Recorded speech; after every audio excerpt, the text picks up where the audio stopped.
The collar was cracked severe by a plasma shard. Its blinking lights sputtered with the dying flicker of alien tech. Sergeant Daniel Reeve hadn't meant to touch it, let alone fix it. But the engineer in him refused to walk past something broken. He knelt beside the unconscious alien girl in the burned-out ruins of what used to be a Shiradi slave ship. Smoke curled from twisted steel. Bodies, both human and alien, littered the deck. He'd just come off a successful boarding mission, his squad gunned down or evased. He should have left. Should have let the ship burn. But something about the girl made him pause. She wasn't like the others. Her body was bruised but not tortured. Her long silver hair matted with blood.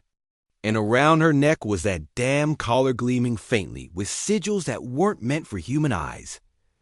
He lifted it gently, his fingers instinctively scanning the fractured casing. A few minutes, a solder patch, and a guess at the power. Relay later. The collar sparked once, hissed, and glowed solid blue. Then it chirped. Command bond registered. Owner human, male, designate. Daniel Reeve. Daniel blinked. Wait! What? The alien girl stirred. Her violet eyes shot open, wide and terrified. She looked at him, then immediately dropped to one knee, head bowed. Lo, command received, she whispered in halting English. I am yours, master. No, hold on. I just fixed it.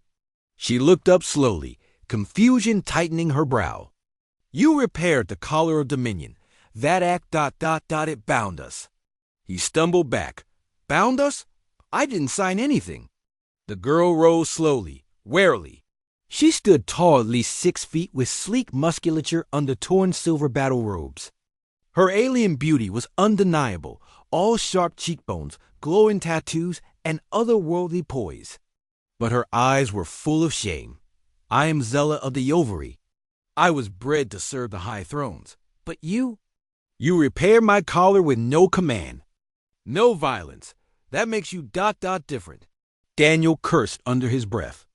The Galactic Council had just outlawed Dominion tech months ago. Earth had barely joined the interstellar scene, and now this. He reached for his cum. Zella flinched. Please, don't return me to them. The collar marks me now as yours. But your ownership ... is gentle. Daniel stared at her. In her voice, there was hope. The kind that survives abuse, betrayal, and centuries of war.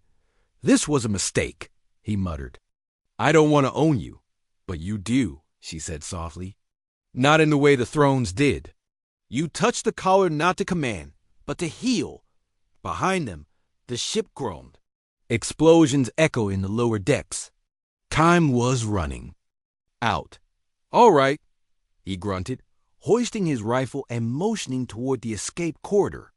Let's get out of here. You're coming with me. She nodded once. As you wish. They barely made it off the ship. The drop cruiser picked them up mid-flare, just as the Shiradi wreck turned into a blue-white nova in the void. Back on. The orbital station, command wasn't pleased. You brought a bonded alien slave onto a UN military installation? The admiral barked. She's not a slave, Daniel replied flatly. She's recovering. Zella stood beside him, calm as still water. I am his, not by force, but by choice now. The room fell silent. Within weeks. News of the bond leaked. Within months. She became the subject of diplomatic chaos. The Yovary Empire considered the collar binding irreversible, and by their laws, Daniel was now a warden of royal blood. Apparently, Zella wasn't just a bred servant, she was once heir to a shattered throne. By Earth law, the collar was a legal tech, a relic of slavery. Daniel should have been arrested, maybe executed for war crimes. But public opinion shifted. Zella appeared before the UN Senate, not in chains, but standing tall in her shimmering armor, shoulder to shoulder with the man who had saved her. He did not buy me. He did not break me. He repaired me, and I chose to stay. Millions watched. Billions. HFY forums exploded. Human repairs alien collar accidentally topples empire. Suddenly, Daniel was a hero, a symbol. Proof that humans didn't just conquer, they transformed. 6 months later, the Shirazi came for her. An elite war barge ripped into Earth's outer orbit, demanding the return of the rogue royal and her human keeper. They underestimated humanity. Again. XELA stood in Earth's war room, armor glinting with hybrid Yovri tech and Earth-forged plating. Daniel stood beside her in his Black Ops gear. "You ready for this?" he asked. She smirked. "There. About to find out what happens when you threaten something humans care about." The battle was over in 3 hours. Zella led the charge in orbit, commanding Yovri defectors who still honored her name. Daniel led the boarding squads personally, disabling the barge core and ejecting its command staff into the void. It was swift. It was brutal. It was human. That night, in the quiet of Earth's moon base, she touched the collar once more. "You know, I can remove it now." Daniel looked up from the datapad. "Do you want to?" She hesitated. "No, not yet." "Not until." "I can replace it with something one choose myself." He nodded. "When you're ready." "I am not your property," she whispered.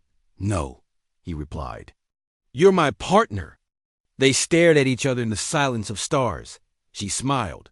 The collar glowed faintly, pulsing not with control, but with connection, and the galaxy finally started to understand what it meant to belong to humanity.